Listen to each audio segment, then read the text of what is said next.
What's up, guys? You stopped clapping right away. That was rude. Unfucking believable. Thank you. Yep, that's how he introduced me. I can't believe that. As Matt Rife's best friend. Fuck me, right? All the years of hard work and comedy, and he's like, nope, here comes Matt Rife's fluffer. So that's cool. Naples, how are you, Naples? You good? That's good, man. Saturday, early show. It's always a fun time. People are boozing. They're excited not to be at work. People hoping to get fucked. It's good. It's good, man. This is nice. I know you guys are excited. Some of you guys have had these tickets for a while. You're here to see Matt, though, right? You're here to see Matt Rife? Okay, never mind. All right. Cool. Do you guys know who's here? Are you aware of what's happening? Did you guys win a raffle or some shit? That's crazy. This must be a bunch of dudes. This is good. Usually it's women that are like, whoa, I can't fucking wait. They're just coming all over, like, getting off their seats. This is a bunch of people like, we're here to be here. This is our company retreat. All right, fuck it. I guess we'll talk about some shit. You guys are excited, man. Sometimes people are like, I can't wait to see Matt. And they're like, he's gonna fuck me. No, he's not. I will. People are like, Daddy Rife, Daddy Rife. That's not what a daddy looks like. This is what a daddy looks like. You understand? So careful what you wish for, bitch. I will show up. No, man, it's cool. Happy to be back in Naples, for real. It was exactly a year last year. It was right before that storm that hit you guys. What was it? Ian? Ian. That's such a fucking bitch-ass name for a storm. I'm from New Orleans originally, so I had Katrina, and that sounds like a bitch. You know what I'm saying? Katrina sounds like you heard what happened? What? He fucked with Katrina. Oh, shit! You're like, Florida fucked with Ian. You're like, they beat him up, right? No. Ian fucked up Tampa. That's crazy. Yeah, man, we were here exactly a year ago, and I remember it. You guys were great. You guys were like so much fun. This is when it all started to change, this last year. Exactly 1 year. Dennis, right? 1 year? 1 year. Oh, there he is, that fucking weirdo. How did he get there? Yeah, 1 year ago, man, was here. This is where everything started to change. One of his first ever really viral TikToks happened in this room. It was actually right there in these seats. Yep, she's back. No, it was the girl that looked like Wednesday Addams. Do you know the TikTok we're talking about? Yeah, okay. Yeah, you guys don't know who the fuck Matt is at all. This is incredible. You guys are like, we don't give a shit, man. AARP put us here. Like, we're just here to fucking so we don't get fined. I don't know what's going on. This feels like an AA meeting, not a comedy show. No, but yeah, man, so this is fun to be back. What I'm saying is it's fun to be back in Naples. All you old bitches, shut up. This is the youngest group of people I've seen all week. I gotta be honest with you. It's taken me 55 minutes to drive anywhere in this town. It's just a bunch of Maseratis and hover rounds. It's insane. But yeah, man, I'm from New Orleans originally. So New Orleans, Louisiana. Louisiana's like Florida light, right? If we had more coastline, we'd have exactly as many methods you do. And we were in Tampa recently, man. Tampa, people think Tampa has a homeless problem. They're like, Tampa has a homeless problem. I don't think it does. I don't. Tampa has crackheads that don't go home. I saw a crackhead in Tampa with the biggest dick I've ever seen in my life. I was like, how are you homeless? What the fuck? Show it to somebody. You know what I'm saying? Be like, no. So he's back at my hotel, actually, right now. Gonna be the change I want to see in the world, you know? Yeah, man, I love being from New Orleans. I do. I fucking love being from New Orleans. I hate being from Louisiana, though. I do. I kind of hate being from the South, but I love it at the same time. It's a weird love-hate thing. Because I love being from the South. I love being a Southern guy. I love representing the South. I love all the things the South that I got to grow up doing. But I hate telling people I'm from the South. Because they find that I'm from the South and they see my head. They get very presumptuous. They go, you're from the South with that head? I go, yeah. They go, you're racist. I'm like, well, I grew up in New Orleans.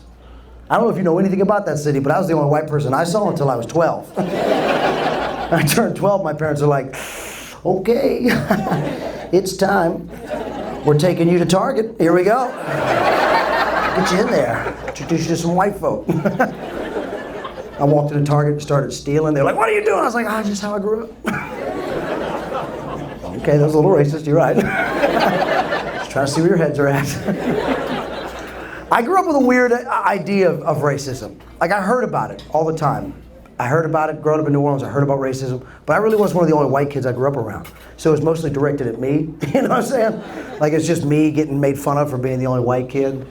And the idea of racism is built upon the idea that one race is superior than the other. And I grew up playing football with black kids, so I found it pretty quick it wasn't me. You know, like, I don't know about you, but if I saw a black kid that wasn't good at sports, I was like, he must be hurt. Fuck you guys, that's hilarious. Come on, man. We're gonna laugh a little bit, all right? It's not my fault you didn't bring any black friends, dude. Jesus Christ. I mean, you guys are like, he's making us feel bad. Your white guilt is showing. It's the shit I joke about, man. It's the shit I grew up around. It's funny, dude. It's funny. It's fun. It's fun, because I did grow up very weird, man. Growing up around like that, dude. Like, I just had a dumb idea of things all the time. My dad, he tried to teach me. My dad wasn't a very good teacher because he wasn't a very good father. He's better now. We get along now, but he didn't have a very good dad either. My dad was very blue collar, very hardworking, and I was like, I'm a comic. So it's kind of butted heads. My dad grew up in a swamp. Like, his first pet was ringworm. Do you know what I'm saying? So we just didn't get along a lot, and so we always butted heads. And a few things would happen over the course of my life that would like affect our relationship. And one of them is like he gave me a bad image of like masculinity, at least my own masculinity, because he gave me a bad image of myself as a young kid, like what I thought I was going to be. Like, all right, I saw my dad's dick at way too young of an age. Okay, this is going to suck, but we're going to get through it. I know some of you guys are like, but you dudes are picturing your dad's dick perfectly right now. Like, I know you are. You're like, why were the balls lower than the shaft? What was that about? Right? You're like, that's how big mine's going to be. And then it just never got that big. Do you have that to kid to get that dad dick? Do you know what I'm talking about? The dad dick. You know what I'm talking about. So I saw it, I was like, yeah. And then I got to like 19, I was like, what the fuck? And kids in high school too, man. I was walking around through high school just weighted down by the memory of my father's cock. And I thought, just running from its image. And I didn't know other kids were dealing with this. Some of you guys are still like, shut up. But you were. Some of y'all like saw your dad's dick in the color pink, you're like, I think I'm gay. That didn't happen to me. Kids in high school too, they gloat about their dads. Remember, this is the only way they could manifest it. They'd be like, my dad's tough. Because they'd be like, my dad can beat up your dad. If my dad and your dad fought, my dad would beat the fuck out of your dad. And I'd be like, oh yeah, my dad would fuck your dad in half, dude. Quit bullying me, your mom's next, I'll call her. So I grew up weird. But I grew up observant. I grew up quiet, man. Growing up like being like a kind of a sheltered kid, a kid that didn't really have any friends, you just grew up listening. So I grew up listening. I found out a bunch of stuff that's helpful now that I'm older. Like, women, you love Target. Yeah, what do you, yes. Yeah, it's the holiday season too. I know you guys are racking up some charges. Ladies, what do you call Target? Every fucking time. Y'all gonna be getting chased by a murderer, right? Like, stop it. He'd be like, if you slow down, I'll take you to your favorite store. And you'll go, Target? He's like, no, stab, you're dead. You'd be on the ground just bleeding cold foam milk. Like, you just take a sip of it. Pumpkin spice. And you die. Your last words are, blow out my scented candles. Y'all love Target, man, you do. And you should. They marketed it to you. They knew exactly what they were doing. The logo looks like a period. They knew what they were doing. Right when you walk in, there's a Starbucks in the manager's desk right at the entrance of that motherfucker. That's for y'all. It's not for us. They don't give a fuck about guys. They just started selling frozen pizza. They don't give a fuck about us. But y'all, they give a fuck about. And y'all love that store. As you should. As you should. You love dragging your men there too, right?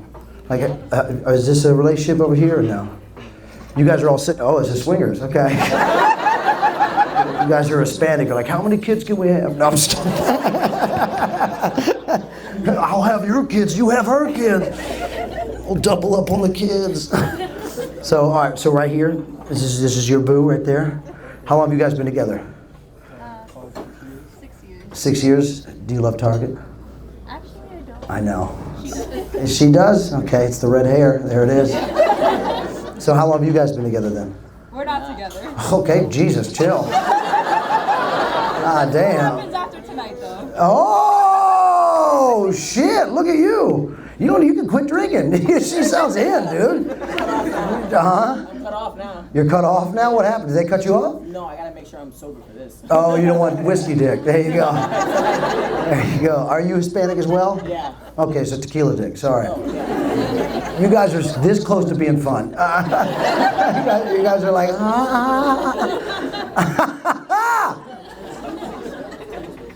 So you guys don't go to Target then? I do. I'm talking to couples right now. Shut up. You should have said you were dating him. This is also true. I used to date a Latina girl, and she's like, fuck Target, I'm not going there. She like Walmart. Because y'all a little trashy. Y'all are. Latina girls are the closest thing to white men in the world. It's awesome. Right? You guys are this close to being fun. I'm over here speaking facts, and you're like, I don't think he can say that. Y'all love to, yeah, man, we love Walmart. We don't like Target. Because Walmart's our store. Walmart's pure chaos, right? Walmart's the Ross of grocery stores. I have found shit on the ground at Walmart and bought it. I need you to understand what I'm saying. I've left Walmart and been like, oh man, I didn't pay for any of this shit. I'll get them on the next one. I think it's the employees, my favorite part. Target employees are too helpful. Guys, we don't like that. We're stubborn. We're like, fuck you, we'll find it. Right? You go to Target, it's like a 13-year-old with a mustache. He's like, welcome in. You're like, go fuck yourself, I got this. Walmart employees are not like that. Walmart employees, you can be like, do you work here? They'll go, no. And it starts with that greeter up front, right? That old dude that's basically Joe Biden. You have to walk up to him like, hey man, you good? He's like, oh, welcome to Target. You're like, that's not what the fuck we are.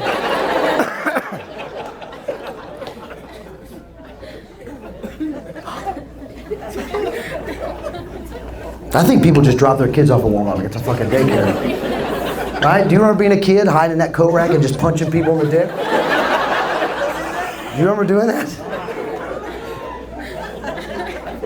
Target's not like that, dude. Target, all the kids are with their parents. They're smiling, they're holding their hand. They have a rainbow shirt on that they bought there. Kids at Walmart are fucking shoeless. I don't know why. If they're dirty, you're like, are you being trafficked? Is that why Joe Biden's here?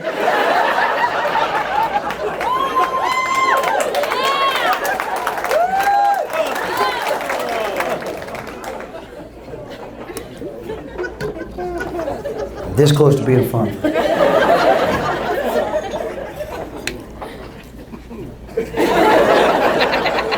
That's Dennis. He's the manager. Give it up for Dennis, everybody.